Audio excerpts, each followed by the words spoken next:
Salam əziz tələbələr, indi isə sınıq xətt mövzusuna aid olan test tapşırığının izahını verəcəm sizə. Gəlin ilk öncə şərtlərlə tanış olaq. Verilmiş şəklin üzərində yalnız sətr və ya sütunlar üzrə keçən, öz-özü ilə kəsişməyən, bütün qara və boz xanaları birləşdirən qapalı sınıq xətt çəkin. Bunu axırda sonda görəcəksiniz hansı formada çəkilir.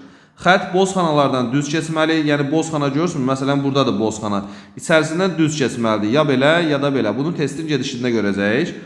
Lakin ya əvvəlki ya da sonraki xanalarda 90 dərəcə dönməlidir. Yəni boz xananın içərisindən düz keçsək, tutaq ki, belə keçmişiksə, ətrafında ya bir tərəfdə ya da iki tərəfdə döngə olmalıdır. Bunu deyir bizə.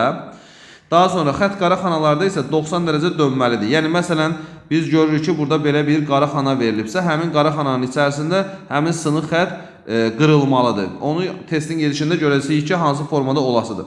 Sınıq xətt rəqəmlərlə işarələnmiş xanaların hansılarından keçə bilməz. Yəni bu rəqəmlər verilibdir. Deyir, sınıq xətt bunların hansından keçə bilməz. Bizdən onu soruşur yoldaşlar. Gəlin indi görək hansı formada həll olunur bu test tapşırığı.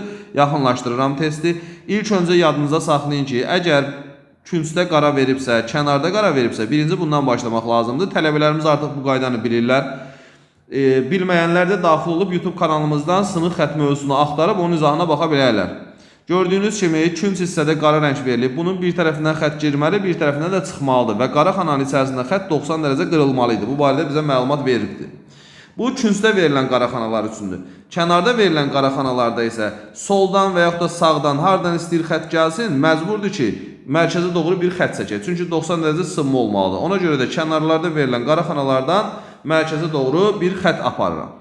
Yuxarıdakı görürsünüz, xətt gəlir burada birləşir, artıq özü bizə deyir hansı formada birləşdirmək lazımdır.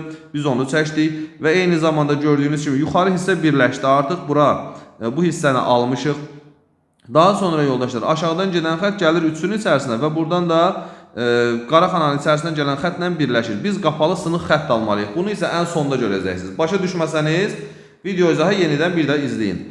Daha sonra aşağıda bu hissəyə gəlib çatmışam 4-ün yanına. Mən bunu sağa doğru aparmağımın bir mənası yoxdur. Testin sonunda elə bir hala gəlməlidir ki, bütün rəngli xanaların içərisindən keçməliyik. Buna görə də mən qara xananın içərisində verilən xətti uzadıram və boz xanadan düz keçirəm. Çünki bizə demişdi ki, boz xananın içərisindən düz keçmək lazımdır.